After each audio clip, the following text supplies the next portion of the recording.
Part है। हम लोग क्वेश्चन 102 से करेंगे, इसके पहले कर चुके हैं, देखते हैं ना।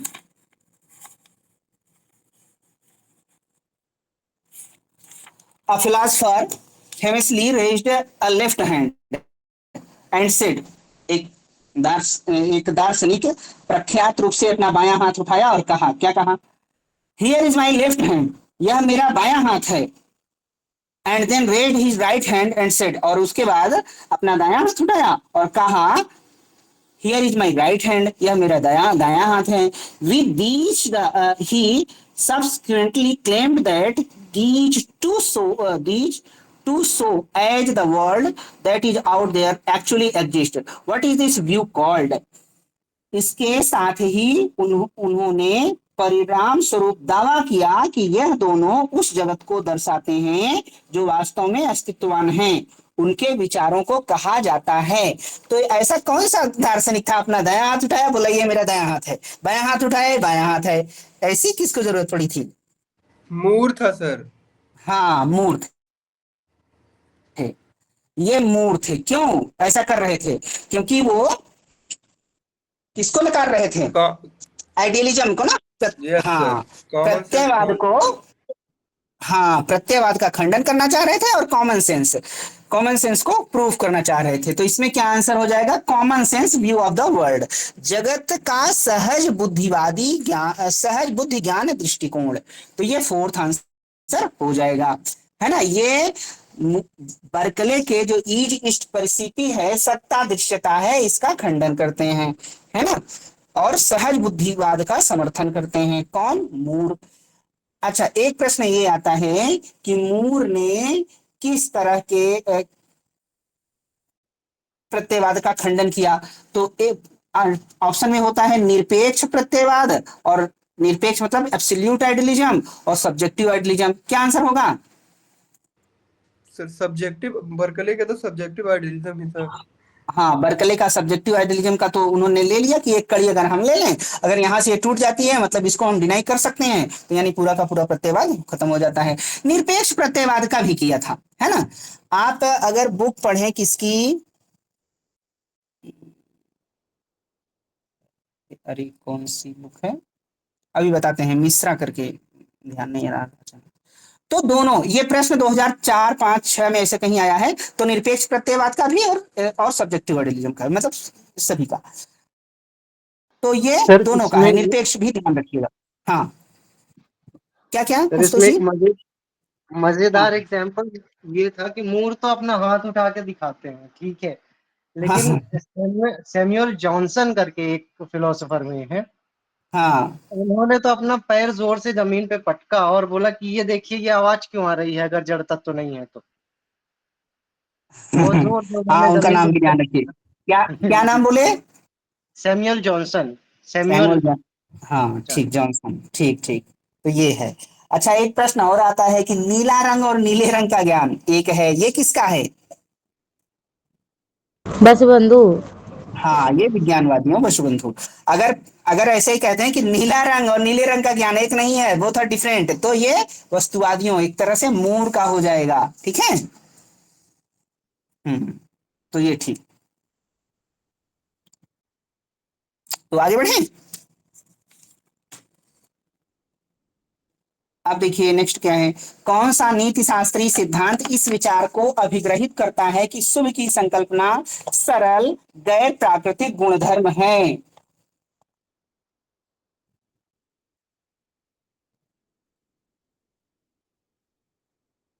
इंग्लिश देखें।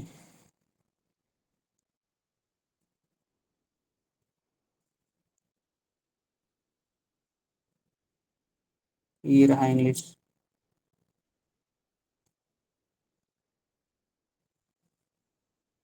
Which ethical theory subscribe to the view that the concept of good is simple non-natural property? कौन बोलता है कि सिंपल नॉन नेचुरल प्रॉपर्टी है?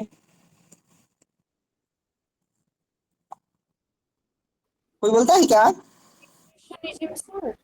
ये इंस्टीट्यूशनिज्म ना। हाँ, एथिकल इंट्यूशनिज्म, ये भी मूर, प्रिचर्ड, रास, आप जानते हैं ना। ये अंतःप्रज्ञा वाली है, तो मूर कहते हैं ना, मूर कहते हैं शुभ परिभाष्य है। Ethical intuitionism specially as developed by G Moore, किसके द्वारा? जी मूर द्वारा डेवलप किया गया। क्या कहते हैं? Hold that good is simple, indefinable and non natural property. Moore कहते हैं गुड को किसी प्राकृतिक गुण जैसे सुख, इच्छा पूर्ति के आधार पर परिभाषित नहीं किया जा सकता, इसे हम नैतिक अंतः प्रज्ञा से जानते हैं। एथिकल इंट्यूशनिज्म इसका इनका ये हो जाएगा, ये पहला आंसर ना। मूर क्या कहते हैं? शुभ अपरिभाष्य है। ठीक है, और देखिए शुभ अपरिभाष्य है, ये मूर कहते हैं। शुभ को अपरिभाष्य और लोग भी बोलते हैं, एयर भी बोलते हैं, स्टीवेंसन भी बोलते हैं, ये आपको ध्यान रखना है। मूर कहते हैं शुभ अपरिभाष्य है। प्रिचर्ड कहते हैं शुभ के साथ उचित भी अपरिभाष्य है, राइट। प्रिचर्ड राज कहते हैं शुभ, उचित और कर्तव्य तीनों अपरिभाष्य है। शुभ दैट मीन्स गुड, राइट उचित, और कर्तव्य ड्यूटी तीनों अपरिभाष्य है। ठीक है, ये तीनों कौन है? ये अंतः प्रज्ञावादी है ना। फर्स्ट आंसर लगा लीजिए।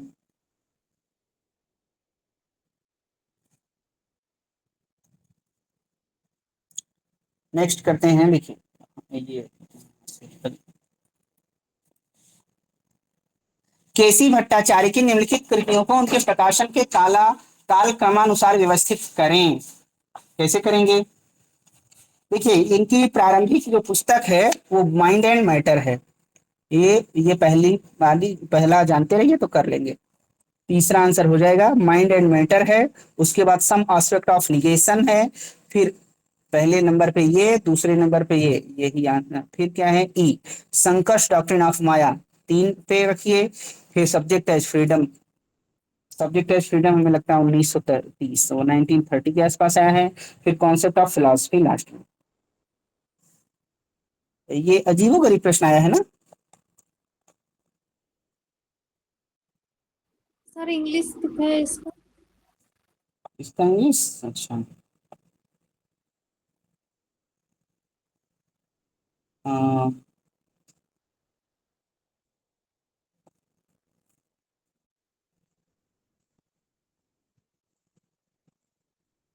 ये देख लीजिए। Are the following work of K C Bhattacharya in chronological order of publication, third answer है। ओके,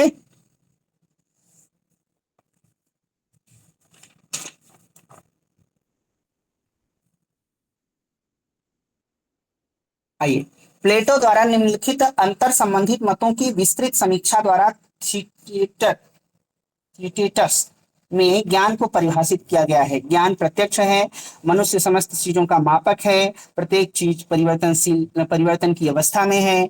हाँ, तो इसका क्या होगा? अटेंडेंस ले लीजिए एक दो लोग और ग्रुप में भेज दीजिए कि क्लास स्टार्ट शुरू हो गई है। इसका क्या हो सकता है? एक, हाँ ABC, ठीक है। ज्ञान प्रत्यक्ष है।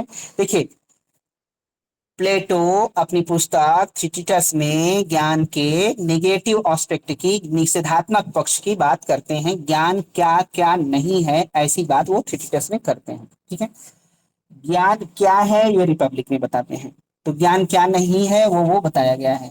ठीक है, तो ज्ञान प्रत्यक्ष है, ये कहते हैं ये भी नहीं, ये नहीं है। मनुष्य सभी चीजों का मापक है, ये प्रोटागोरस का है ये लाइन। प्लेटो इसको लेकर के व्याख्या करते हैं कि अगर मनुष्य सभी चीजों का मापक है तो हम अलग हुए, हमको गर्मी लग रही हो सकता है, आपको ठंडी लग रही हो, तो फिर हम सत्य कहाँ जान पाए ना, अलग अलग हो गया। और प्रत्येक चीज परिवर्तन की अवस्था में है, अगर कोई परिवर्तन की स्थिति में है तो वो सत्य कैसे हो सकती है। तो इन सब उदाहरण को लेकर के बताते हैं कि ज्ञान क्या क्या नहीं है। तो आंसर हो जाएगा ABC। इंग्लिश देखना हो तो बोलिए।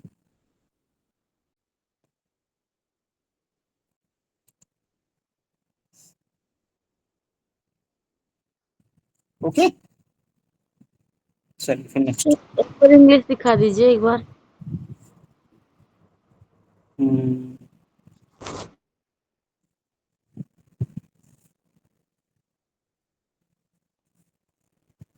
ये रहा इंग्लिश, देखो। Knowledge is defined in thesis by Plato by critiquing these interconnected these extensively. क्या लिखा है, नॉलेज इज परसेप्शन, ये वाली बात कह के man is the measure of all things, every everything is in the state of flux, सब कुछ परिवर्तन की अवस्था में है। तो ये ए बी सी हो जाएगा। हाँ, डी क्यों नहीं होगा? क्या लास्ट वाला पार्मेनाइड, देखिए क्या है, हेराक्लाइटस का पार्मेनाइडियन विकल्प है, पार्मेनाइडियन अल्टरनेटिव टू हेराक्लाइटस। देखिए क्या होता है ना कि हेराक्लाइटस कहते हैं सब कुछ परिवर्तनशील है, पार्मेनाइडिस कहते हैं नहीं, जो परिवर्तनशील है वो सत्य नहीं है। सत्य क्या है, जो है वही सत्य है, वो उसमें परिवर्तन होता ही नहीं, है ना। तो एक ये प्रत्ययवादी है, एक तरह से ये अनुभववादी है। प्लेटो आते हैं, कहते हैं देखिए दोनों लोगों की आधी आधी बात ले लेते हैं। प्लेटो कहते हैं कि हेराक्लाइटस जो बात कह रहे हैं वो भी सही है, लेकिन वो इस जगत के लिए सही है, प्रत्ययों के की दुनिया के लिए ये बात सही नहीं है। और पार्मेनाइडीज जो बात कहते हैं, जो सत्य है वो अपरिवर्तनशील है, वो उसमें परिवर्तन नहीं होता, वो बिल्कुल सही है, वो प्रत्ययों के जगत के लिए है, इस जगत के लिए नहीं। तो दोनों को मिला के अपनी बात करते हैं। तो किसी का कोई विकल्प नहीं है ना, अल्टरनेटिव कोई किसी का नहीं। ठीक,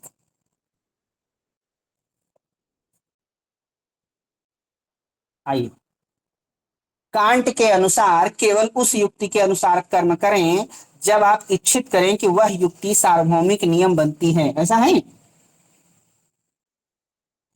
कांट के अनुसार नीति परक न्यायोचितता के लिए सार्वभौमवाद को कभी भी मूलभूत सैद्धांतिक स्थिति नहीं होना चाहिए। इंग्लिश दिखाएं क्या, इसको बताइए क्या होगा। हाँ सर दिखा है।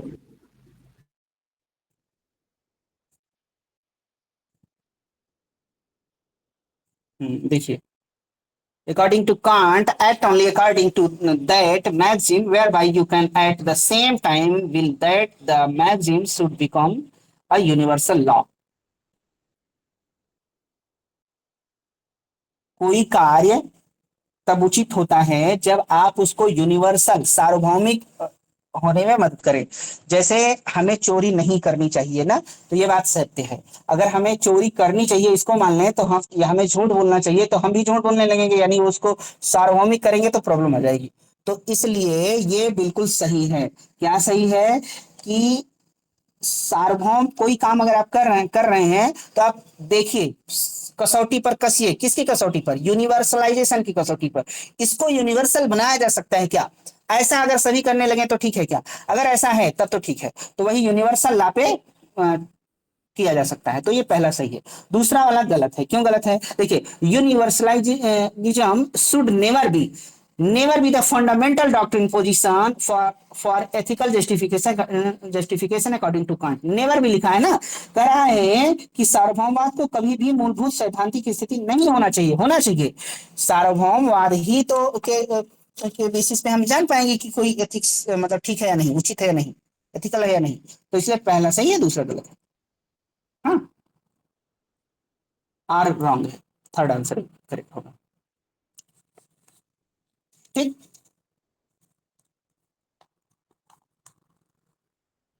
आइए नेक्स्ट देखते हैं। प्रमाता स्वतंत्रता के रूप में, प्रमाता स्वतंत्रता के रूप में इसका क्या मतलब है, सब्जेक्ट एज फ्रीडम, ये किसको मिला है, सब्जेक्ट एज फ्रीडम।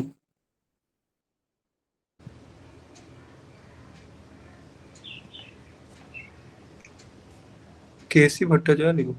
हाँ, इसको मिलाते हैं केसी भट्टाचार्य। देखिए, सब्जेक्ट एज फ्रीडम मतलब सब्जेक्ट है यानी वास्तविकता, वास्तविक सब्जेक्ट स्व यानी आत्मा, वास्तविक स्व को किसी वस्तु की तरह नहीं जाना जा सकता। वह क्या है, वह एक्चुअली में मूलतः स्वतंत्रता है, सब्जेक्ट एज फ्रीडम, ये केसी भट्टाचार्य।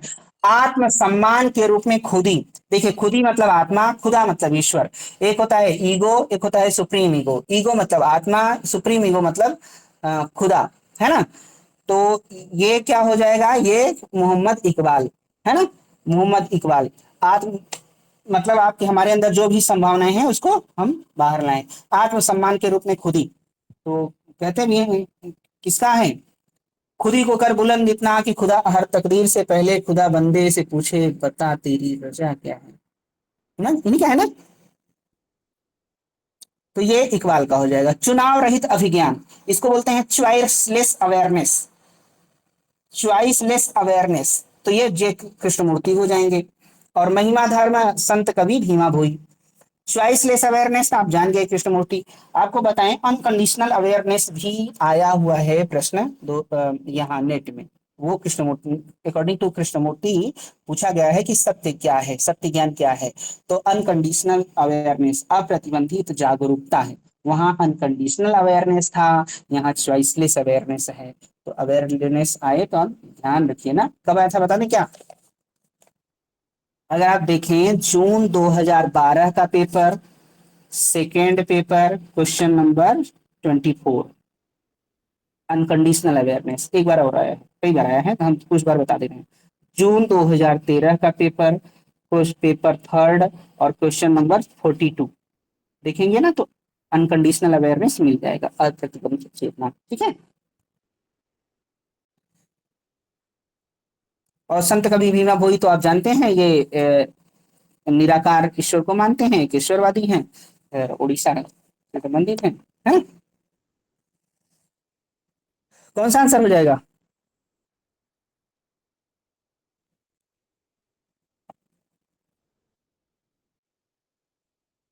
तीसरा।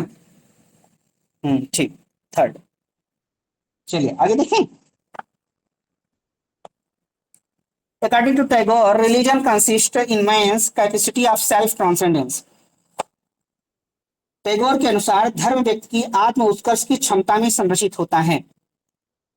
धर्म, religion consist man's capacity of self transcendence. धर्म क्या करता है? व्यक्ति को सेल्फ ट्रांसेंडेंस बनाता है, वो उत्कर्ष की ओर ले जाता है। बिल्कुल सही है पहला। दूसरा क्या है? Tagore believed that man possesses an extra awareness that is greater than his material sense. Tagore का विश्वास था कि व्यक्ति ऐसी अतिरिक्त विज्ञान धारण करता है जो उसकी भौतिक इंद्रिय अनुभूति से महत्तर है, बड़ा है। टैगोर मानते हैं व्यक्ति ऐसा धारण करता है कि वो जो उसका भौतिक जो मटेरियल, देखिए मटेरियल सेंस है या भौतिक ज्ञान है, उससे बहुत आगे है वो। तो और वहां पर कैसे पहुंचेगा? धर्म से पहुंचेगा, तो ग्रेटर है ना। तो ये दूसरा भी सही है। आंसर क्या हो जाएगा? दोनों सही है, एक्सप्लेनेशन नहीं, एक्सप्लेनेशन नहीं है। देखिए आगे आगे जीना, लिविंग अहेड की बात, लिविंग अहेड की बात करते हैं सर्वपल्ली राधाकृष्णन, सेल्फ ट्रांसेंडेंस। जैसे सरप्लस इन ह्यूमन किसका है? टैगोर का। हाँ, टैगोर का।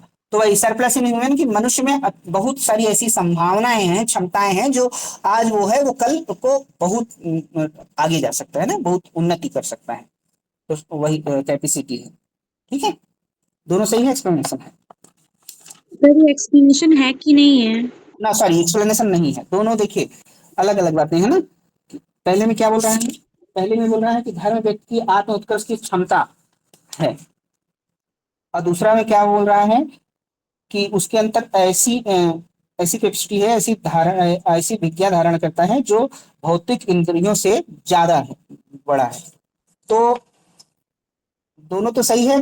पहले का सही सही वजह, सही सही कारण ये नहीं, व्याख्या नहीं। Okay sir. ये बताइए, arrange the following valid forms of the categorical proposition in sequential order. ये कोई बता लेगा?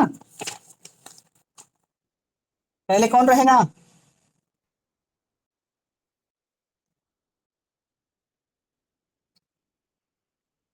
ऑप्शन 3। ठीक है, ऑप्शन 3 हाँ लगा देते हैं। सही है ना। पहले डी लगाएंगे, डी मतलब दराई। देखिए फर्स्ट फिगर में क्या क्या आता है? आता है Barbara, Darii, Celarent and Ferio. Barbara, Darii, Celarent and Ferio तो हो गया। डी के बाद ए लगाइए, केसारे, इसमें ये दूसरी आकृति है, सेकंड फिगर है। इसमें क्या क्या आता है? केमिस्ट्रस बोरोको, फेस्टिनो केसारे, केमिस्ट्रस बोरोको, फेस्टिनो केसारे, ये दूसरी आकृति हो गया। फिर क्या लगाना है? फिर तीसरा लगाइए, सी दिशामिस। दिशामिस तीसरे में है। तीसरे में क्या क्या है दराप्ती, दसीसी, फेलप्तान, फेरिसान, दिशामिस, बुकार्दो, दराप्ती, दतीसी, दराप्ती दतीसी फिलप तानफेरिसान बिसामिस बुकार्दो, ये तीसरे में है। फिर केमेनेस आता है चौथे में। फोर्थ फिगर में क्या क्या आता है? ब्राह्मांतिक केमेनेस फेसापो फ्रेसिसान डिमारिस, ब्राह्मांतिक केमेनेस फेसापो फ्रेसिसान डिमारिस ये आता है, तो इसलिए सब तीसरा हो जाएगा। ठीक है, याद रखिए ये, है ना।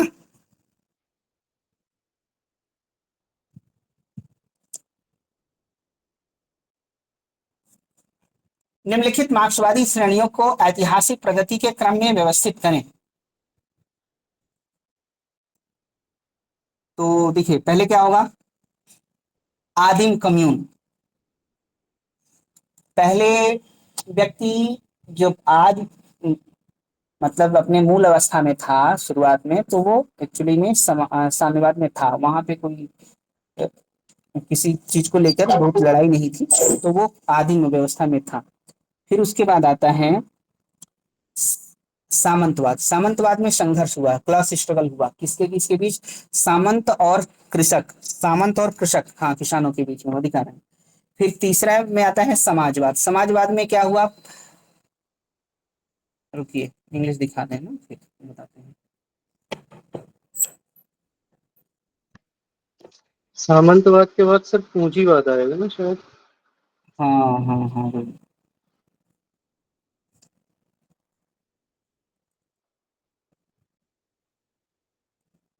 हाँ देखिए क्या होगा,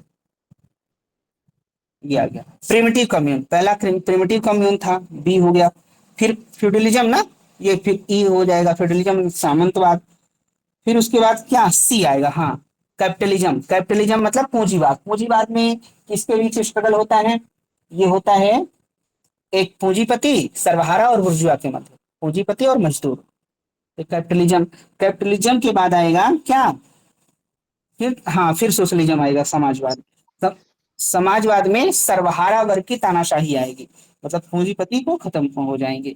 फिर उसके बाद कम्युनिज्म आएगा, जो क्लासलेस सोसाइटी, स्टेटलेस सोसाइटी, वर्ग विहीन और राज्य विहीन समाज बनेगा, जो आदर्श समाज होगा वो कम्युनिज्म साम्यवाद है। तो आंसर दूसरा हो जाएगा ना, सेकंड।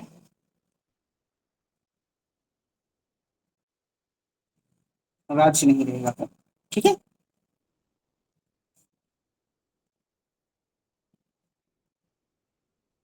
इकबाल के बारे में कौन से कथन सत्य हैं? देखते हैं। अंतः प्रज्ञा यथार्थता की प्रत्यक्ष जागरूकता है।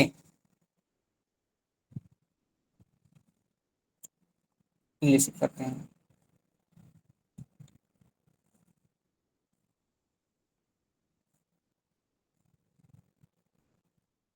Intuition is the direct awareness of the reality. Intuition से रियलिटी को हम सीधे सीधे जान लेते हैं, बिल्कुल। देखिए जैसे राधा कृष्ण का आप पढ़े हैं, तीन तरह का से ज्ञान होता है, वैसे इकबाल भी बोलते हैं तीन तरह से ज्ञान होता है। एक सृष्टि ज्ञान होता है, फिर इंटेलेक्चुअल नॉलेज होता है जो बुद्धि से प्राप्त होता है, फिर इंट्यूशनल नॉलेज, इंट्यूशन अंतः प्रज्ञा से होता है ना, जो हृदय का गुणधर्म है। ठीक है, तो देखिए intuition is the direct awareness of reality, बिल्कुल पहला सही है। दूसरा देखिए, intuition knows its object by relating it with the subject. Intuition यानी अंतः प्रज्ञा अपने विषय को प्रमाता से संबंध कर उसका ज्ञान करती है। जब इंट्यूशन से ऑब्जेक्ट और सब्जेक्ट का ज्ञान नहीं, जैसे इंट्यूशन से दोनों एक हो जाते हैं, जाना ना, एक जाना तुम्हें तुम्हें हो जाएगी, जो जानता है वही जानता है और खुद को ही जानता है, तो सब्जेक्ट ऑब्जेक्ट का ये डिफरेंट नहीं रह जाता, दूसरा नहीं होगा। थर्ड देखिए, testimony strengthen the conviction of having direct awareness of the divine. शब्द प्रमाण अलौकिक की प्रत्यक्ष जागरूकता धारणा करने में संप्रत्यय को दृढ़ बनाता है। शब्द प्रमाण जो जैसे पैगंबर आते हैं ना, तो उनका उनकी बात को समझने में सहायता करता है ना, तो ये तीसरा सही है, ए और सी आंसर होगा। बाकी देख लीजिए, religious explanation is similar to that of physics और केमिस्ट्री। धार्मिक व्याख्या रसायन शास्त्र और भौतिक विज्ञान की तरह है, समरूप है, ऐसा नहीं है। इकबाल कहते हैं धर्म की व्याख्या भौतिक विज्ञान की तरह नहीं है। थर्ड लास्ट देखिए, intuitive experience is objective and can be easily communicated. अंतः प्रज्ञा अनुभव वस्तुनिष्ठ होता है और आसानी से संप्रेषित किया जा सकता है, कम्युनिकेट किया जा सकता है। देखिए, अंतः प्रज्ञा को कम्युनिकेट नहीं कर सकते, ये अनिर्वचनीय होती है, वचन विन्यास के परे होती है ना, डिफाइन नहीं किया जा सकता, ये इसको कम्युनिकेशन मतलब वार्तालाप का विषय नहीं बनाया जा सकता, तो ये बिल्कुल गलत है। तो आंसर ए सी। कोई प्रॉब्लम? ठीक है ना।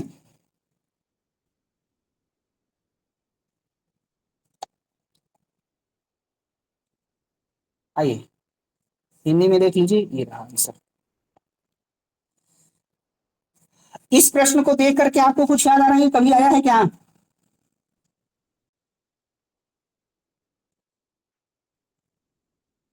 सर जो पेपर कैंसिल हो गया था शायद उसमें आया था, जो ऑफलाइन पेपर हुआ था।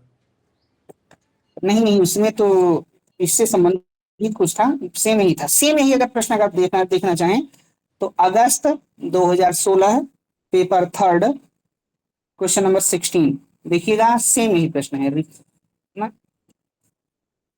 एक भी इंच इधर उधर, एक इंच तो ज्यादा हो गया, एक भी एमएम भी इधर उधर नहीं। तो देखिए, ध्यान जो मस्तिष्क में कोई भी वस्तु को स्थिर करता है, ये होता है प्राणिधान। प्राणिधान मतलब कनेक्टिंग एक्सपीरियंसेस। एक का तीसरा मिला दीजिए। विभेदित वस्तुओं को जोड़ने वाली संबद्धता, ये इसको बोलते हैं निबंध। मन में किसी चीज को स्थिर रखना, ये निबंध हो गया। फिर निरूपक चिन्ह जो किसी वस्तु की संबद्धता का स्मरण कराता है, तो ये लक्षण, करेक्टरिस्टिक मार्क, इसको बोलते हैं लक्षण। स्वामित्व जो स्वामी का सूचक हो, ये परिग्रह। आंसर हो जाएगा क्या? तीसरा।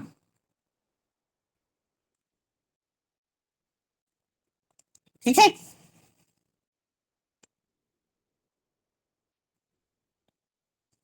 ये न्याय दर्शन में स्मृति के कारणों से संबंधित है, न्याय दर्शन से संबंधित है।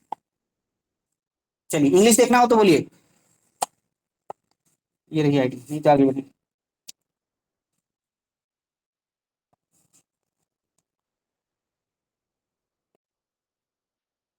कौटिल्य के अनुसार निम्नलिखित में से कौन से कूटनीति के 7 स्तंभों के भाग हैं? ये कौन बताएगा?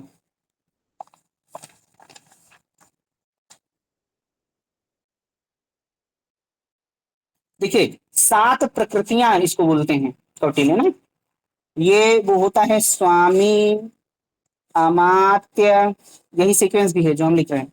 जनपद, दुर्ग, कोष, दंड, मित्र। स्वामी अमात्य जनपद कोष, स्वामी अमात्य जनपद दुर्ग कोष दंड मित्र।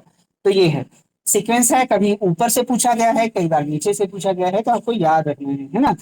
तो इसमें क्या आंसर हो जाएगा? A B D E.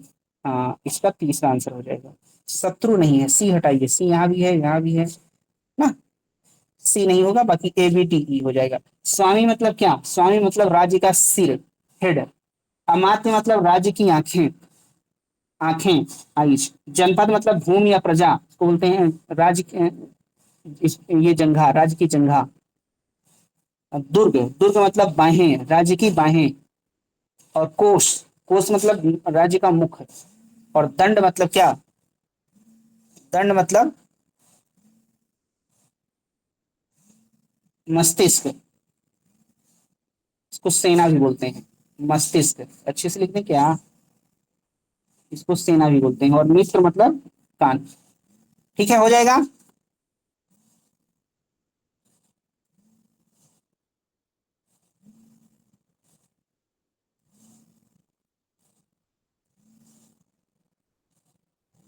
English देख रहे हैं इसी का? क्यों? जल्दी बताइए। नहीं सर, क्लियर है। ओके, 1/3। हाँ, इंग्लिश मीडियम के जो लोग भी हैं बता दिया करिए ना, तो दिखा दिए। संकल्पनात्मक रूप से वर्ण व्यवस्था शब्द का अर्थ है, तो वर्ण व्यवस्था शब्द का अर्थ क्या है, ये कौन बताएगा? गुण और कर्म के वर्गीकरण के आधार पर सामाजिक सदस्यों का 4 समूहों में श्रेणीकरण। गुण और कर्म के वर्गीकरण के आधार पर 2 समूहों में। केवल गुण के आधार पर 4 समूहों में, केवल कर्म के आधार पर 4 समूहों में, क्या होगा? गुण और कर्म सर। हाँ, चातुर्वर्ण्यम मया सृष्टम गुण कर्म विभागश। अरे वाह वाह वाह, कहाँ से लिया गया है ये? सर कहाँ से बुने हैं सत्यम? हाँ बताएं, बहुत अच्छा।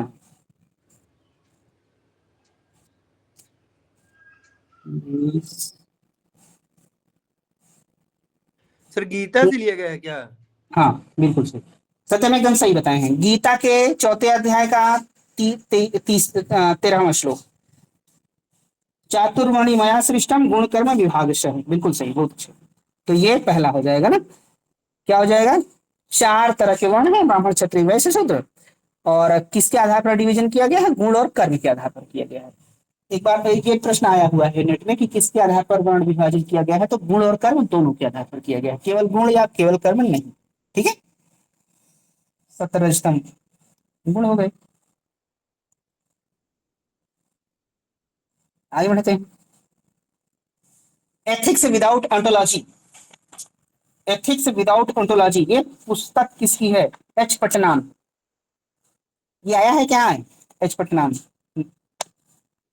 Philosophy and the mirror of nature, who wrote this?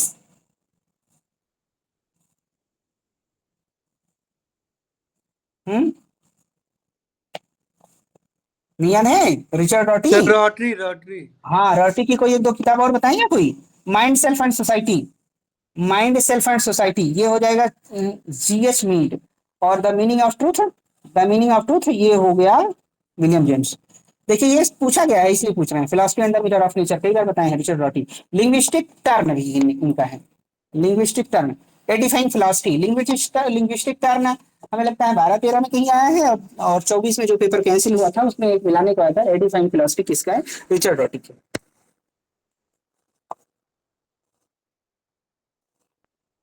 चलिए ये प्रश्न कैसे करेंगे, ये सबका हो जाएगा।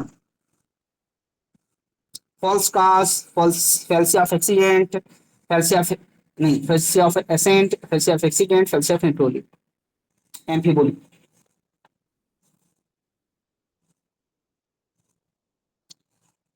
आदरणीय अविनाश सर की किताब अगर किसी के पास हो, अविनाश तिवारी सर की किताब, तो आप वहां से बहुत अच्छे से दिया गया है, पढ़ लीजिए। पेज नंबर बता दें?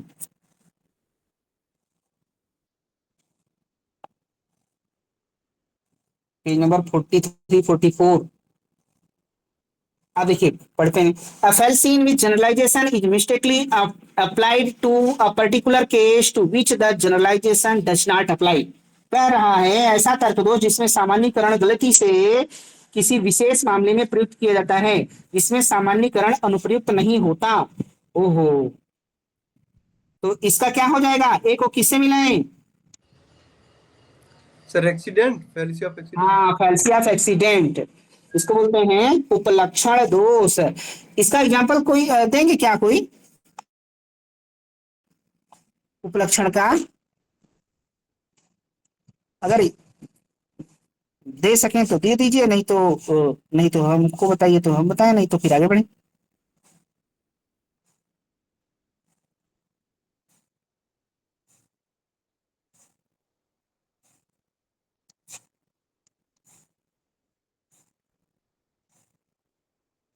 आगे बढ़े फिर।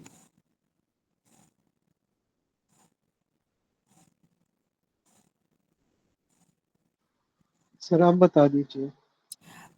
हाँ देखिए इसमें क्या बोल रहा है ना कि ऐसा तर्क दोष जिसमें सामान्यीकरण गलती से किसी विशेष मामले में प्रयुक्त किया जाता है, और उसको हम, जिसमें सामान्यीकरण अनुप्रयुक्त नहीं होता उसमें हम ले आते हैं।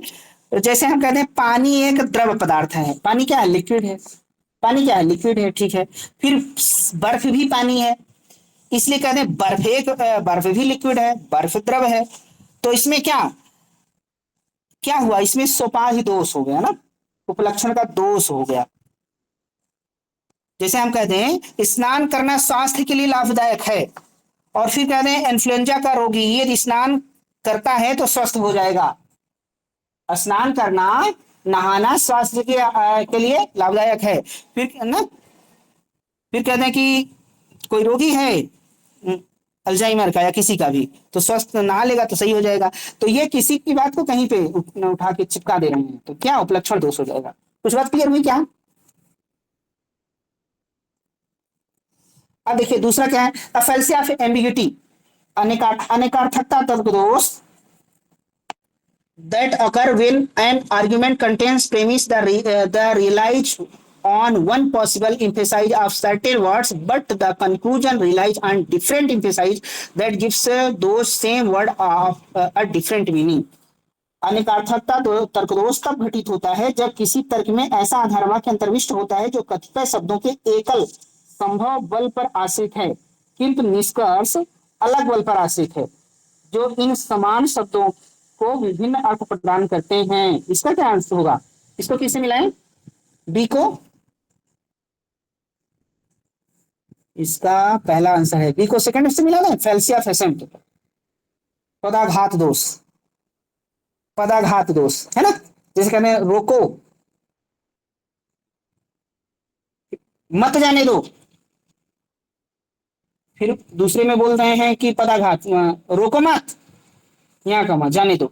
तो अगर इसको हम दूसरे तरीके से बोलते हैं तो अर्थ का अनर्थ हो जाए, है ना, ठीक है। आगे देखते हैं तीसरा, a fallacy in a loose or awkward combination of word can be interpreted in more than one way. The argument contains a premise based upon an interpretation, while the conclusion relies on a different interpretation. क्या बोल रहा है, शब्दों के ढीले अथवा विचित्र संयोजन में तर्कदोष को एकाधिक रीति से व्याख्यायित किया जाता है। तर्क में एक व्याख्या पर आश्रित एक आधार वाक्य अंतर्विष्ट होता है, जबकि निष्कर्ष एक अलग व्याख्या पर आधारित होता है। तो सी को मिलाइए, फेल्सिया एम्फीबोली, एम्फीबोली मतलब वाक्य छल दोष। एग्जाम्पल दूसरा बता दीजिए क्या, फोर्थ देखिए, ये देख लीजिएगा सर की बुक से। An informal fallacy in which the mistake arise from accepting as a cause of an event what is not really its cause. क्या कह रहा है, अनौपचारिक तर्कदोष जिसमें त्रुटि किसी घटना के कारण के रूप में स्वीकार्यता किए जाने से उत्पन्न होती है, जो वास्तव में इसका कारण नहीं है। तो इसको जैसे ऐसे, इसमें इसका क्या आंसर हो जाएगा, इसका फॉल्स काज हो जाएगा। फॉल्स काज एक्चुअली में दो तरह का होता है, एक होता है नॉन काजा प्रो काजा, अकारण कारण दोष, जैसे कहते हैं भूकंप आने का कारण ईश्वर का क्रोध है ऐसे। और दूसरा होता है काकताली दोष, जैसे कौवा बैठा पेड़ पर और पेड़ गिर गया, है ना, या छींक आ गई और छींक आने से, कहीं जाने से पहले छींक आ गई तो काम अच्छा नहीं हुआ। तो इस तरह के दोष को मिथ्या कारण बोलते हैं, है ना। बी को मिला दीजिए, फर्स्ट से आंसर पहला है। किसी ऑप्शन में कोई और डिटेल चाहना हो तो बताइए, नहीं तो देख लीजिएगा आप लोग। हाँ आगे बढ़े ना।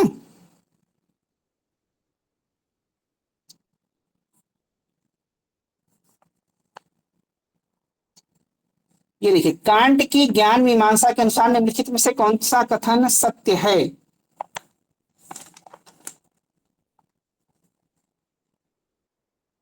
कांट के अनुसार वस्तु निज रूप विद्यमान होती है, हम उसे सोच सकते हैं किंतु जान नहीं सकते। बताइए क्या होगा, इंग्लिश दिखा दें। Yes sir.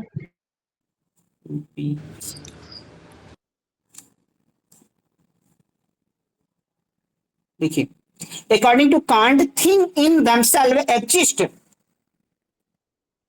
एग्जिस्ट करती है, वस्तु निज रूप में विद्यमान है। And we can think them, हम उसे सोच सकते हैं, बट नॉट नो देम, लेकिन उसे जान नहीं सकते। देखिए, एक थिंग इन इटसेल्फ होता है, एक थिंग फॉर इटसेल्फ होता है ना। थिंग इन इटसेल्फ को एक सर होता ये है, न्यूमिना की बात कर रहे हैं तो सही होना चाहिए पहला, कि हाँ मतलब है तो हाँ लेकिन बहुत जान नहीं अच्छा, सकते, थिंकेबल बट नॉट नोएबल। एकदम एकदम वेरी गुड, हाँ पहला सही, न्यूमेना की बात है। न्यूमेना को हम सोच सकते हैं, जान नहीं सकते, बिल्कुल सही।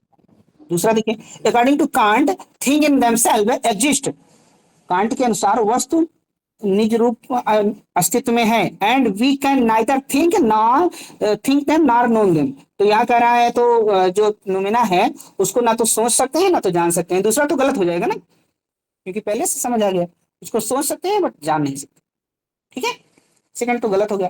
थर्ड देखिए, according to Kant thing in itself exist and we can think them and know them, thing in itself exist करती है, थिंग इन देमसेल्फ एग्जिस्ट करती है, उसको सोच भी सकते हैं, जान भी सकते हैं, ये भी बात ठीक नहीं है। डी देखिए, according to Kant thing in themselves do not exist, exist नहीं करती, ये तो बिल्कुल ही गलत है, मतलब गलत ही है। लास्ट देखिए, according to Kant thing in themselves can be thought by human mind, वो उसको सोचा जा सकता है ह्यूमन के द्वारा, तो ए ही हो जाएगा। क्या कोई प्रॉब्लम?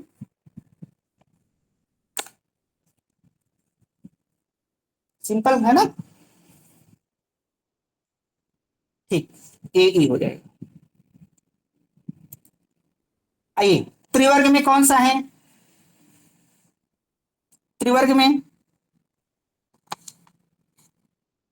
धर्म अर्थ काम मोक्ष अपवर्ग है, जो आप उस दिन बताए थे। हाँ, धर्म अर्थ काम, बहुत बढ़िया। ये किस पुस्तक में, कौन बताया? 10 कुमार चरित, वो डंडन का जो है। आचार्य दंडी, हाँ ठीक। जी। तो धर्म अर्थ काम मोक्ष अपवर्ग है, ये त्रिवर्ग है। ये सापेक्ष है, मोक्ष क्या है? सापेक्ष या निरपेक्ष है, वो एब्सोल्यूट है, मतलब अलग है। आइए, वन, हाँ, जेपी शास्त्र के अनुसार मानव अस्तित्व असारता द्वारा चिन्हांकित है। इंग्लिश देखिए इसका।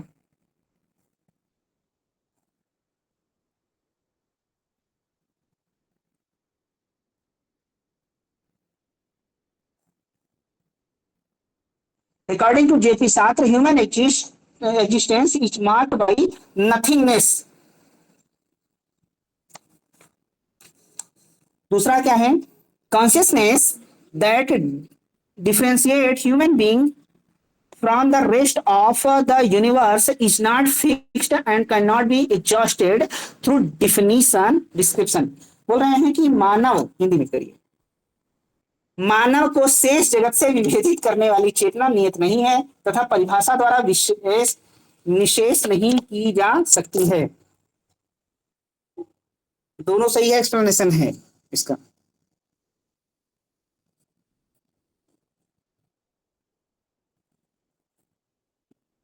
ठीक है,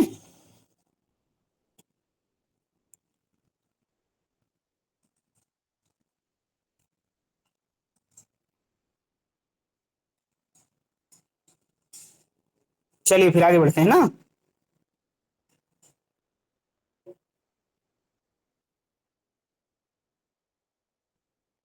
निम्नलिखित महाभारत के निम्नलिखित पर्वों को अनुक्रम से व्यवस्थित करें, तो इसका क्या हो जाएगा कि कितने पर्व हैं महाभारत में?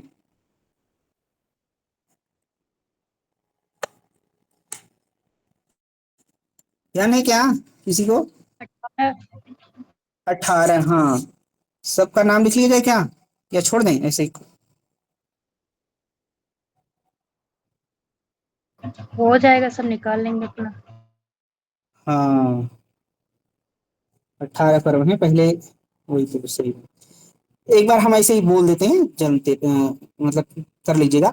पहला है आदि पर्व, जो कुरुवंश की उत्पत्ति होती है। सभा पर्व दूसरा है, युधिष्ठिर का राजस्व यज्ञ करते हैं और द्रौपदी का चिरहरण होता है। फिर वन पर्व, पांडवों का 12 वर्ष का वनवास होता है। विराट पर्व, जिसमें 1 वर्ष का अज्ञातवास होता है। फिर उद्योग पर्व, युद्ध टालने का प्रयास, युद्ध की तैयारियां होती हैं। फिर भीष्म पर्व, भीष्म पर्व में श्रीमद् भगवत गीता से संबंधित है। अगर पूछा जाए कि महाभारत के किस पर्व से श्रीमद् भगवत गीता है, तो भीष्म पर्व से। 6वां भीष्म पर्व है। 7वां द्रोण पर्व है, द्रोणाचार्य सेनापति बनते हैं, अभिमन्यु का वध होता है। 8वां कर्ण पर्व है, कर्ण सेनापति बनते हैं। 9वां शल्य पर्व है, शल्य सेनापति बनते हैं और दुर्योधन का वध होता है। 10वां सौप्तिक वध पर्व है, अश्वत्थामा कृपाचार्य कृतवर्मा, ये सब की कहानी है। फिर सोते हुए रात में सोते हुए सैनिकों का वध है। फिर स्त्री पर्व है, स्त्रियों का विलाप है, गांधारी और अन्य स्त्रियों का। शांति पर्व है, जिसमें भीष्म युधिष्ठिर को राजधर्म का उपदेश देते हैं। देखिए, ये सबसे बड़ा पर्व है,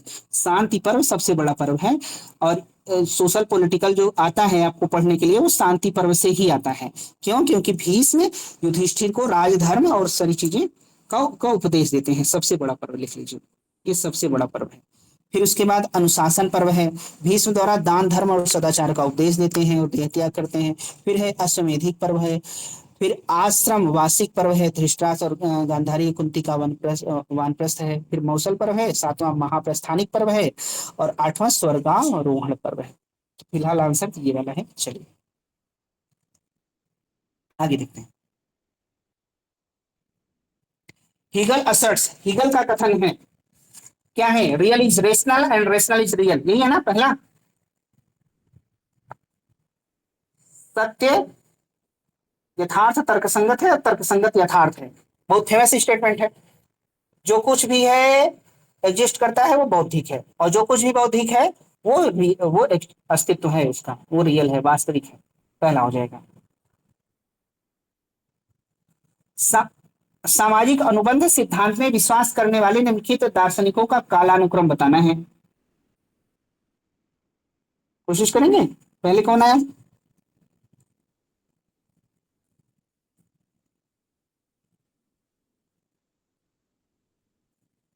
देखिए इसको मिला लीजिए।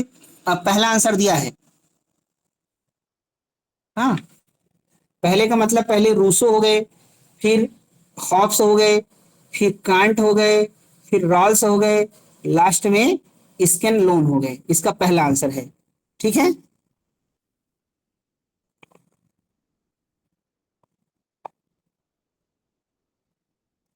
टाइम पीरियड आप चाहे तो लिख लीजिएगा पूछ के, है ना।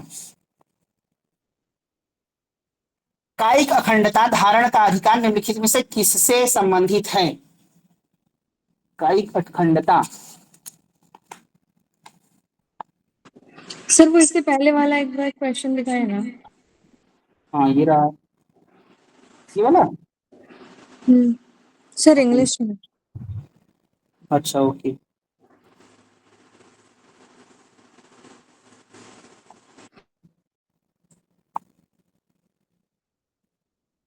ये देखिए।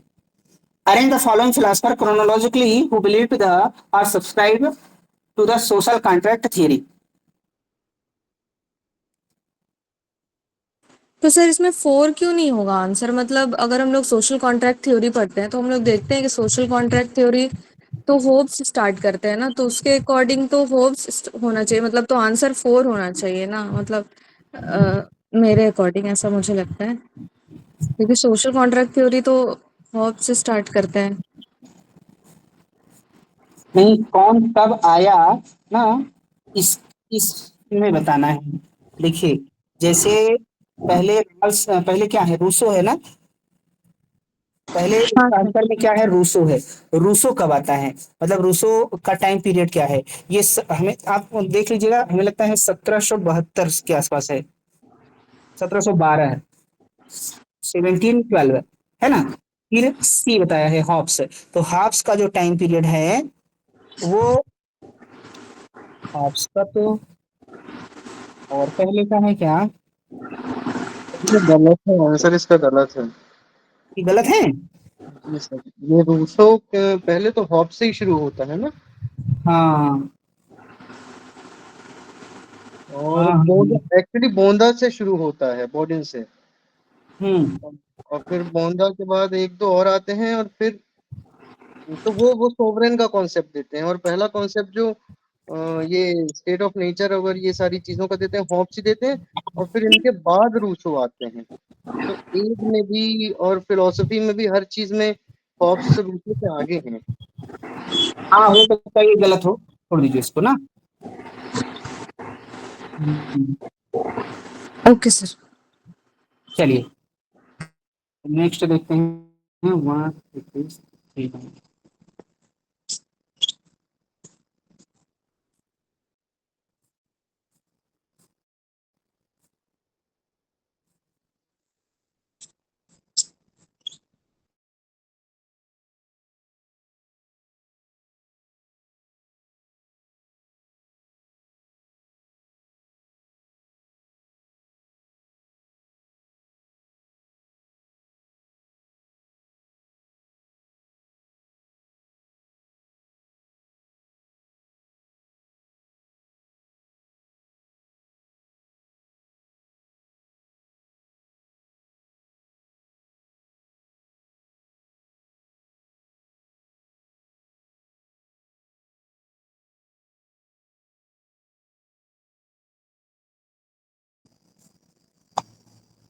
हेलो,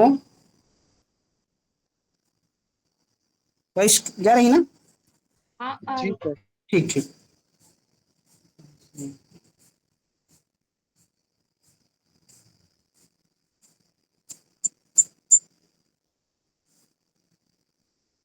ये कहाँ से हटेगा? कायिक अखंडता,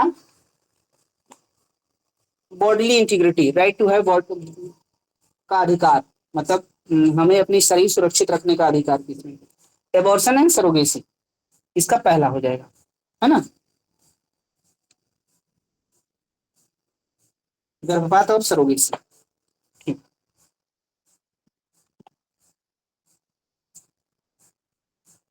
जी,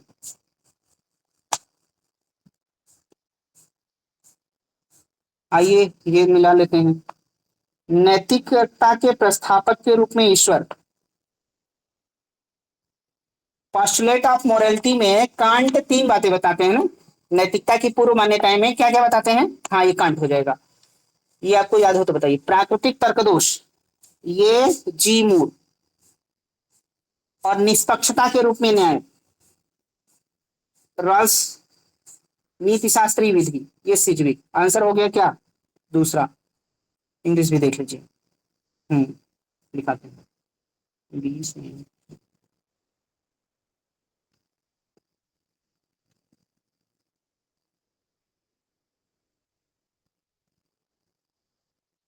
देखिए, God as postulate of morality, Kant हो जाएगा। कांट कहते हैं तीन मोरालिटी बताते हैं। Existence of God, freedom of will, existence of God, ईश्वर का अस्तित्व, और संकल्प की स्वतंत्रता, फ्रीडम ऑफ विल, और इमोर्टलिटी ऑफ द सोल, आत्मा की अमरता ना। इमोर्टलिटी ऑफ द सोल, आत्मा की अमरता। हाँ बिल्कुल, तो ये कांट हो जाएगा। नेचुरलिस्टिक फैल्सी, प्राकृतिक तर्कदोष, ये मूर हो जाएगा। जस्टिस एंड फेयरनेस, निष्पक्षता के रूप में न्याय, और मेथड ऑफ एथिक्स, ये इनकी पुस्तक भी है क्या से लिखी? ठीक, इसका आंसर कौन हो गया? फर्स्ट सेकंड हो गया। आइए सही क्रम बताना है, कौन सी आकृति है ये बताइए क्या होगा?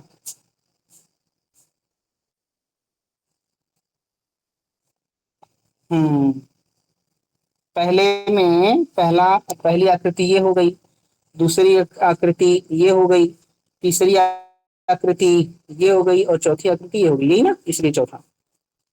ये तो सबको आता है ना।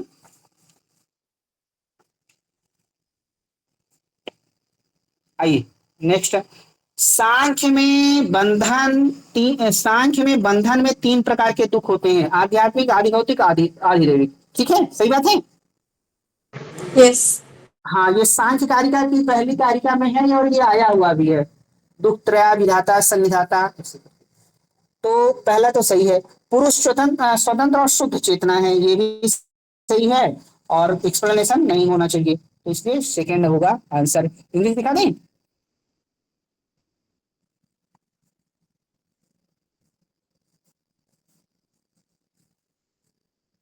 ये देखिए, bondage in Sankhya entails 3 kinds of suffering, आध्यात्मिक, आधि भौतिक, और आधिदैविक। Purusha is free and pure consciousness, both are correct and not correct explanation, दूसरा हो जाएगा। ठीक है, चलिए कुछ ग्रंथ हैं, पुस्तक हैं, इनको मिला लेते हैं। न्याय सूत्र किसने लिखा?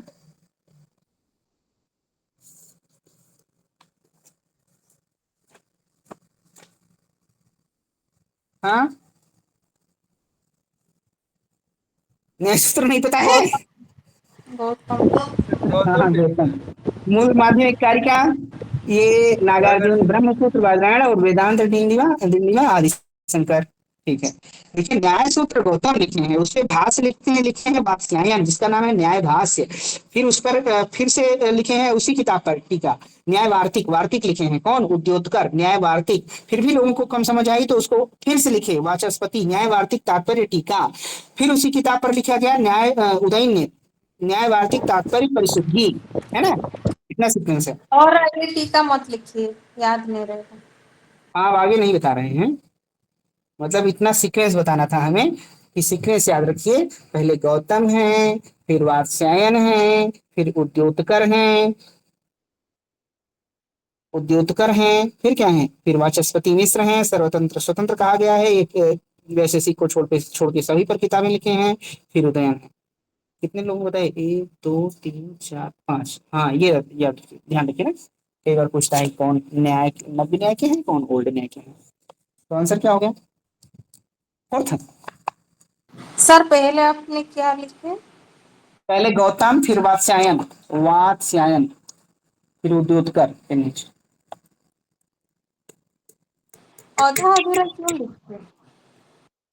आधा अधूरा, हाँ वही तो हम भी सोच रहे हैं, बताना चाहिए ना।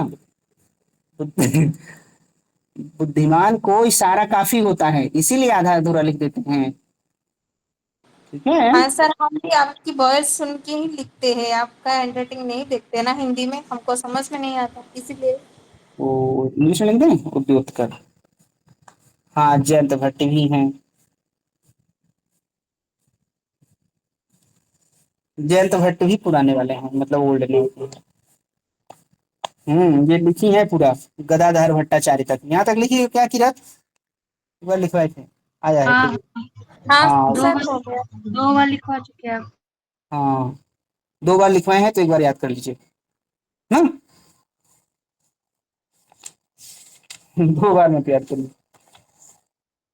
आइए आगे देखते हैं, डिस्ट्रीब्यूशन, एसोसिएशन, एक्सपोर्टेशन, ट्रांसपोजिशन, ये कौन बताएगा।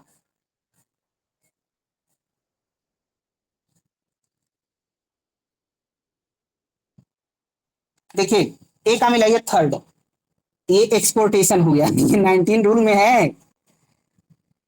और डिस्ट्रीब्यूशन को अभी अभी जीडीसी का पेपर हुआ था, यही पूछा था ना, ये डिस्ट्रीब्यूशन नाम नहीं दिया था, पूछा था कौन सही है, इधर वाला देखे इधर वाला ऐसे। और उसके बाद ट्रांसपोजिशन, ये भी आया था ना, बोला था कौन टोटोलॉजी है, जितने 19 रूल हैं सब टोटोलॉजी है, तो ये ट्रांसपोजिशन हो गया। और उसके बाद मिला दीजिए एसोसिएशन, ये खत्म, इतनी छोटी सी कहानी थी, तीसरा आंसर हो जाएगा, है ना।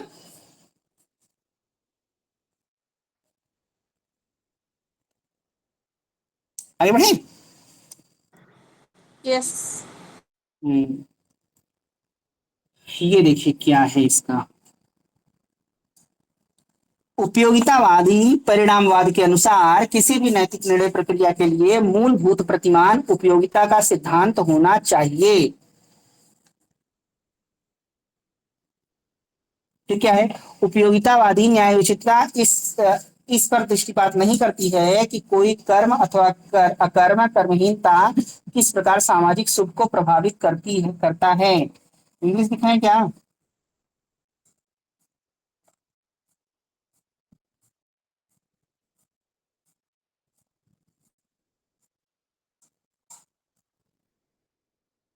इस देखिए पढ़िए, तो इसका क्या आंसर दिया है, फोर्थ दिया है क्या।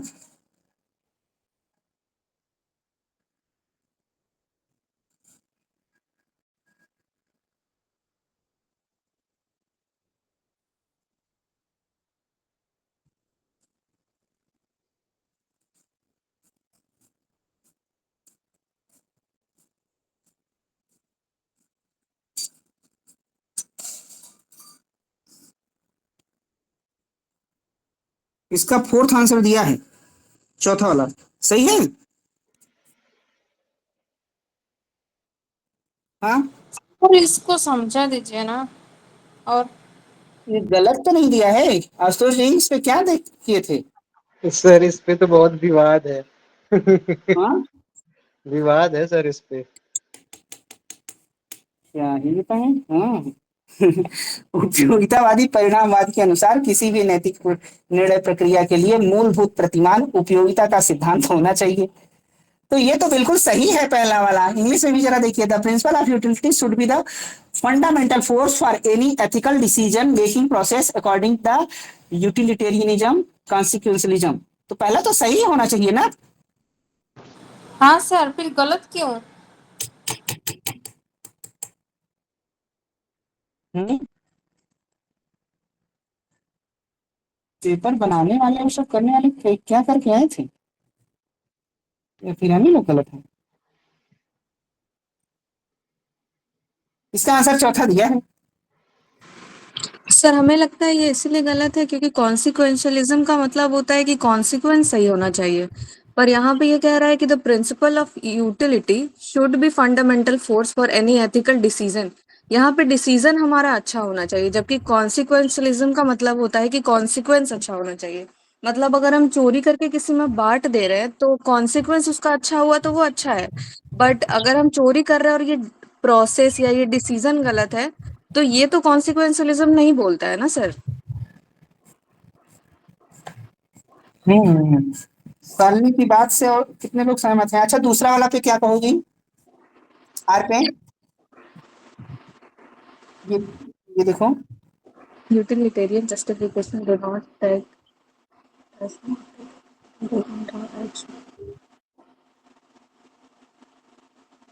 पता नहीं सर, पर हम एग्जाम में तो ऐसा कुछ लगाए थे दिमाग, पर अभी मुझे समझ नहीं आ रहा। हम्म। मतलब दूसरा वाला ऐसे जैसे पहला किया वैसे दूसरा सोचो कि दूसरा वाला सही है। सर हमें लगा कि मतलब ये बहुत हमको अजीब सा लग रहा था, तो मुझे लगा शायद एक गलत हो सकता है तो दूसरा वाला में भी सही हो, क्योंकि ये चार ऑप्शन में ही कोई एक पिक करना था। हाँ, मैं तो ए ऑप्शन लगा दिया। ये ऑप्शन लगा दिया। ओ, ये ऑप्शन ना लगा दो, ये ऑप्शन नहीं है। इसको अच्छा देखिएगा सभी लोग, तो देखते हैं फिलहाल। ये हम लोग तरफ से ड्रॉप। ड्रॉप क्या ये क्या दिया है, डाउट में है ना? देखिए फिलॉसफी में कुछ हुआ नहीं था, हिस्ट्री वगैरह का कुछ सब्जेक्ट का फिर से रिजल्ट आया था, आप लोगों को पता है? काफी दिन बाद आया था, और कई लोगों का फिर से जा रहा हुआ, कुछ क्वेश्चन को लेकर के विवाद था। हम लोगों में ऐसा कुछ किया नहीं गया, है ना? सर आपने सर यूजीसी नेट हिस्ट्री से भी क्लियर किया है? हाँ मतलब एमए नहीं किए तो इसलिए उसको कोई बताते बताते नहीं। तो सर कितना कट ऑफ जाता है उसमें लगभग? काफी जाता है, बहुत ज्यादा जाता है, याद और नहीं सब है। सबसे हाँ, कम कितने जाते हैं सर? पॉलिटिकल साइंस में कितना जाता होगा लगभग? पॉलिटिकल का भी तो ठीक ठाक जा रहा है, अभी सब सभी सब्जेक्ट का बहुत जा रहा है। लेकिन ये सब्जेक्ट सर मेरे ख्याल से फिलोसफी से कम कट ऑफ इनका जा रहा है। हो सकता है थोड़े से कम हो। अभी कुछ कुछ दिन पहले ना, कुछ दिन पहले क्या, कुछ साल पहले इतना नहीं जाता था, अभी बढ़ गया है बहुत ज्यादा। ये 20 तक बहुत नॉर्मल कट ऑफ था, 21 में थोड़ा सा बढ़ा था, फिर उसके बाद से बढ़ता ही गया।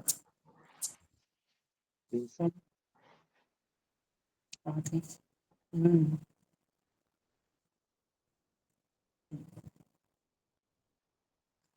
आइए, मान मेयोदय के अनुसार वैध ज्ञान है, इस पर खोजे थे, क्या कुछ मिला था? जी सर, ये मीमांसा की बुक है, हाँ हाँ।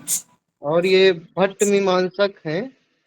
अच्छा। ये कुमारिल भट्ट के दो शिष्य थे, मतलब फॉलोवर थे, हाँ हाँ। नारायण भट्ट और नारायण पंडित।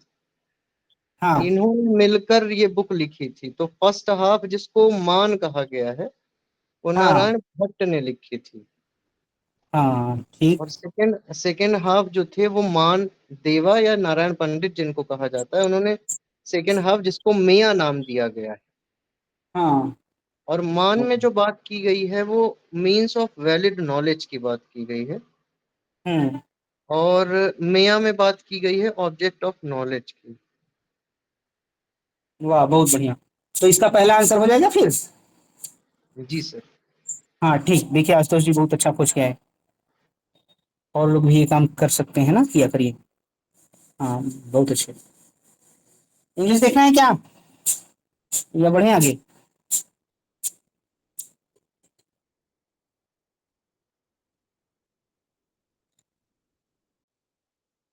ये पूछा है मीमांसा दर्शन से, मीमांसा दर्शन की ज्ञान मीमांसा से। ठीक है किरत, आइए। हम्म, बताना है कौन सा। अच्छा, क्या बताना है, क्या सही है? पाइथागोरस की तत्व मीमांसा विश्व को अंकों के माध्यम से अवधारित करती है, ठीक है ना, अंकों के माध्यम से। फिर पाइथागोरस संगीत और गणित का संबंध देखते हैं। देखिए दोनों सही है, एक्सप्लेनेशन है। इंग्लिश दिखा नहीं,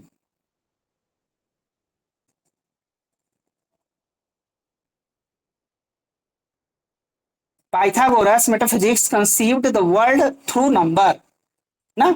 पाइथागोरस की पत्नी थी थियानो। उनसे जब पूछा गया कि ये बताइए कि वस्तुओं अंकों से कैसे साम्राज्य ये दुनिया बनी है, तो कह रही है अंकों से नहीं बनी है, अंकों के अनुसार बनी है ना।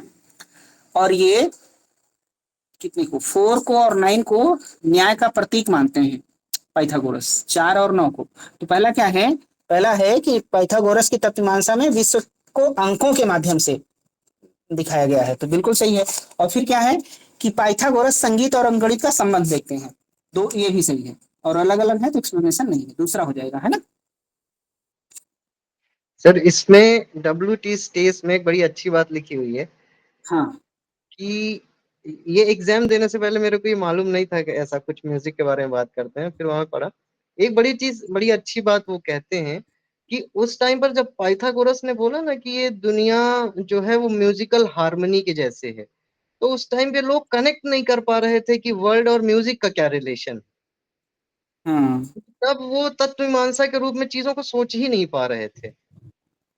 ये तो आज हमको लग रहा है ना कि उन्होंने ये चीज दे दी है, लेकिन उस टाइम के लोग ये सोचने के लिए बड़े अचंभित हुआ करते थे कि पाइथागोरस ने ऐसी बात कैसे कह दी है। रिलेट ही नहीं कर पाते थे वो। हम्म, हाँ ये तो ठीक। 4 और 9 न्याय का प्रतीक है। तो चलिए दूसरा, ठीक, बहुत बढ़िया। आइए, प्रभाकर मीमांसा के अनुसार प्रमाण है, क्या होगा, कौन कौन सा, प्रभाकर के अनुसार प्रमाण कौन कौन से हैं।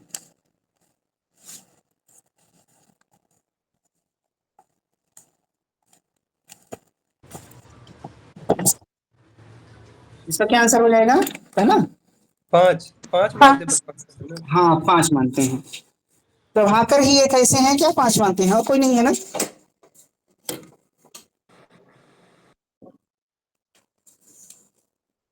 छह कौन कौन मानते हैं,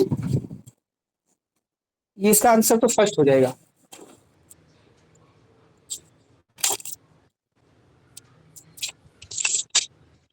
कुमारिल और शंकर, ठीक है, बहुत अच्छे।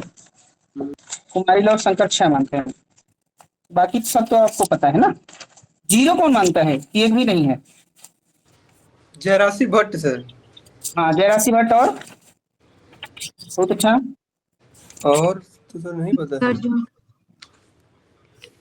क्या क्या आपकी बात, हर्ष नागार्जुन। हाँ जयराशि भट्ट, नागार्जुन, श्रीहर्ष, ठीक है, बहुत अच्छे। सर ये ये तो प्रमाण को नहीं मानते, उसके पास नॉलेज इतना कैसे होता है। प्रत्यक्ष को भी नहीं मानते, अब वो एक्चुअली में संदेहवादी हो जाते हैं, है ना। चलिए, तो ये है, बाकी 2 को मानते हैं, आप जानते हैं, न्याय और सॉरी, बौद्ध और वैशेषिक। 3 को कितने कितने लोग मानते हैं, 3 को बहुत लोग मानते हैं। सांख्य, सांख्य, जैन और जैमिनी, योग, मीमांसा दर्शन के जैमिनी, और योग, योग भी ठीक है। और योगा योग। हाँ, और मनुस्मृति में भी 3 प्रमाण माना गया है। चलिए बाकी आप जानते हैं ना, तो इसका पहला आंसर लगा लीजिए।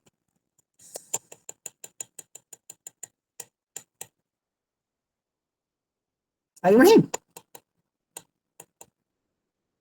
हाँ सर। हम्म, अच्छा, एक तो ये है कि अर्थापत्ति का 2 रूप किया गया है, एक दृष्टार्थापत्ति, एक श्रुतार्थापत्ति। फिर श्रुतार्थापत्ति का 2 भाग फिर किया गया है, अभिधानानुपत्ति, अभिधानानुपत्ति।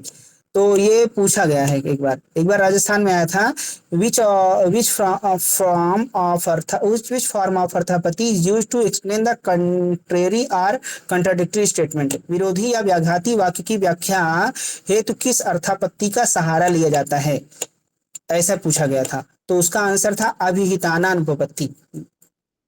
वो बना दें क्या? सर ये अनुपपत्ति को एक बार बता दीजिए ना। देखिए अर्थापत्ति ऐसे ले आइए, इसको दो पार्ट में करिए। एक है श्रुतार्थापत्ति, मतलब एक है दृष्टार्था। दृष्टार्था दृष्टार्थापत्ति मतलब जैसे हम देवदत्त को देख रहे हैं, वो मोटा होता जा रहा है और दिन में खाना नहीं खाता, तो हम कल्पना कर लिए को रात को खाना खाता होगा, ये दृष्टार्थापत्ति। और सुतार्थापत्ति में ये होता है कि सीता कह रही है राम घर में नहीं है, नहीं राम घर में नहीं है और राम जीवित भी हैं, तो इसका मतलब राम तो कहीं बाहर होंगे, हम कल्पना कर लिए सुन करके। तो ये हो गया सुतार्थापत्ति। सुतार्थापत्ति और सुतार्थापत्ति के दो पार्ट किए गए हैं, कौन कौन सा? एक है अभिहितानानुपपत्ति। अभिहितानानुपपत्ति, अभिहितानानुपपत्ति, और एक है अभिधानानुपपत्ति। अभिधानानुपपत्ति ना, अनुपपत्ति, ठीक है। चलिए, अभिधानानुपत्ति में ये होता है कि कोई एक शब्द सुन करके पूरे वाक्य की कल्पना कर लेना, ये होता है अभिधानानुपपत्ति। जैसे आप कभी अगर पूड़ी खाने गए हों कभी, अभी तो वो वाला सिस्टम आ गया ना, बफर, पहले नहीं था।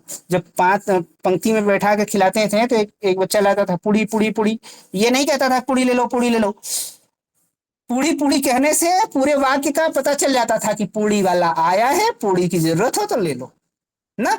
मतलब एक शब्द सुन करके पूरे वाक्य का अनुमान लगा लेना अभिधानानुपपत्ति, पूरे वाक्य की कल्पना कर लेना अभिधानानुपपत्ति।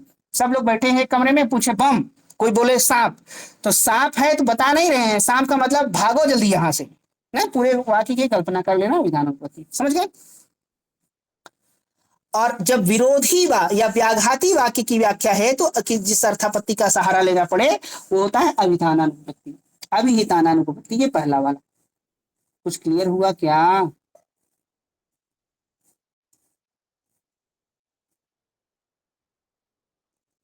है ना?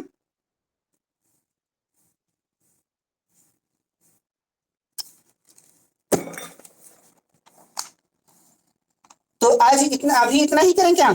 अभी कितने क्वेश्चन बच रहे हैं? 8। शाम को कर लिए जाए, क्या कर रहे हैं? हाँ सर। हाँ, 8 क्वेश्चन बचे हैं, रात को करते हैं। बाकी हम आज हम लोगों का टारगेट ये है कि 1 के हो जाए, 12-13 ही बचे हैं, बहुत कम बचे हैं ना। तो ये आप लोग सभी करिए। और शाम को जो एक्स्ट्रा कह रहे थे वो जो कह चुके हैं वो हम बता देंगे, जिनको और कुछ करना होगा तो हमें मैसेज कर दीजिएगा। 8 क्वेश्चन करने के बाद बाकी कुछ डिस्कस कर लिया जाएगा। तो आज हम लोगों की क्लास एंड रहेगी इस सेशन की। हाँ सर, एक बार 2096 क्वेश्चन आईडी खोल लीजिए सर, एक डाउट है टैगोर वाला। अच्छा, क्या डाउट है? सर इसका जो एक्सप्लेनेशन नहीं है कह रहा है सर, एक बार उसको मतलब पढ़िए। हिंदी में खोलेंगे इंग्लिश में? चाहे जिसमें सर। नहीं, हिंदी में ही, मतलब हाँ मैं तो हाँ, हिंदी में किया हूँ। ठीक है, यही है। हाँ बताइए, पढ़िए, अब पढ़िए हिंदी में ही। सर लिखा है कि टैगोर के अनुसार धर्म व्यक्ति की आत्म उत्कर्ष की क्षमता से संरचित है हाँ ना, हाँ मतलब वो उत्कर्ष की तरफ बढ़ता है। तो सर अगर इसको फिर दूसरा वाला जब पढ़े, क्योंकि व्यक्ति ऐसी अतिरिक्त विज्ञा धारण करता है जो उसकी भौतिक इंद्रिय की अनुभूति से आगे महत्तर बढ़ती है। तो सर एक्सप्लेनेशन तो मुझे लग रहा है कि है। देखिए, पहले में धर्म की बात बता रहा है ना, पहला एक बार फिर पढ़िए। जी धर्म व्यक्ति की आत्म उत्कर्ष की क्षमता से संरचित होता है ना। जी जी। धर्म क्या है? व्यक्ति में उत्कर्ष की क्षमता है ना जी अब दूसरा, हाँ ठीक है, धर्म क्या है? उत्कर्ष, आगे बढ़ने की संभावना है। ठीक है, दूसरा आप क्या है? दूसरा है कि व्यक्ति ऐसी अतिरिक्त विज्ञा धारण करता है जो उसकी भौतिक इंद्रिय अनुभूति से महत्तर है। हाँ, सरप्लस इन ह्यूमन, ये दूसरा बता रहा है कि व्यक्ति में ऐसी क्षमता है, सरप्लस इन ह्यूमन है, मनुष्य में अतिरेक का सिद्धांत है। तो धर्म की बात तो दूसरे में नहीं आई।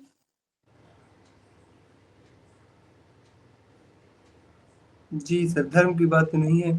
हाँ, और सर उसका असीम पक्ष ही तो उसे धार्मिक बनाता है, आध्यात्मिकता वही की तरफ लेके जाता है। क्योंकि उत्कर्ष की जो क्षमता है वही। उत्कर्ष की क्षमता है और धर्म उसको आगे बढ़ाने में मदद करता है। जी जी। सर, हमारी जो क्रिएटिविटी होती है, हमारा जो सरप्लस होता है, वही तो हमें हाँ आध्यात्मिकता की तरफ लेके जाता है। हाँ ठीक फिर। तो सर ये जो हमारे धार्मिक होने या हमारे रिलीजियस होने का जो मेन वो है, रीजन है, वो तो हमारा सरप्लस होना ना। हमें जो हाँ हाँ सरप्लस है उसी की वजह से हम वो हो रहे हैं। हाँ। तो सर ये एक्सप्लेनेशन होना चाहिए था। अच्छा, देखिए हमें लग रहा है ना कि पहले में तो बता रहा है कि धर्म है व्यक्ति की उत्कर्ष की क्षमता है, तो धर्म हो गई, हो गया। और दूसरे में टैगोर का विश्वास है कि व्यक्ति ऐसी अतिरिक्त विज्ञा धारण करता है, तो अतिरिक्त विज्ञा मतलब वही उसके पास ऐसी कैपेसिटी है सर देखिए, पहले में भी व्यक्ति ही सब्जेक्ट है इसमें, धर्म तो जो मतलब एक वो बता भौ- रहे क्वालिटी उसके रूप में ना जो कि व्यक्ति की भौतिक इंद्रियों।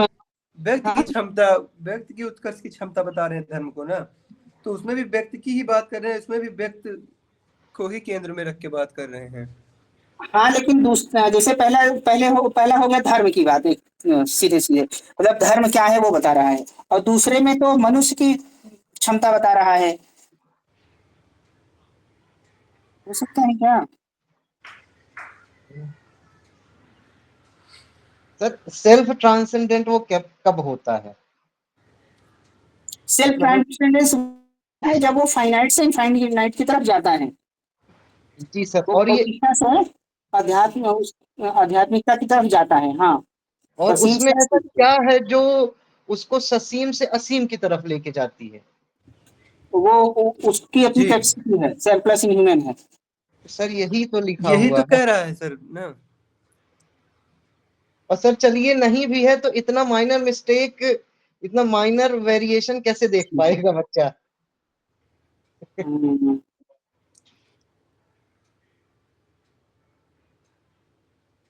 हो भी सकता है, आंसर गलत भी हो सकता है, थोड़ा और सोचिएगा, हम भी देख के आते हैं, सर अगर देखते अच्छे हैं। से देखा जाए तो मतलब हाँ फिलोसफी में भी 2-3 क्वेश्चन ऐसे हैं, जैसे अभी वो यूटिलिटी वाला भी, हाँ हाँ हाँ है, वही तो बता रहे हैं ना, बहुत और सब्जेक्ट में ऐसा हुआ था। और एक ही ड्रॉप दिया था ना इस बार। हाँ। अच्छा, कौन सा ड्रॉप है? एक क्वेश्चन ड्रॉप था ना इस बार कोई, वो रूसो वाला वही सर शायद, अच्छा। हॉब्स वाला। हाँ, लेकिन आंसर उसका भी दिया है, फाइनल आंसर की भी। अच्छा तो सर कोई और होगा फिर सर, एक क्वेश्चन इस बार ड्रॉप था। अच्छा अच्छा। सर जब आंसर किया थी तो मैं मिला था सर 103 मेरा हम्म सही हो रहा था, एक ड्रॉप लॉजिक लेके वाला 104 क्वेश्चन हुआ ड्रॉप था। हुआ सर।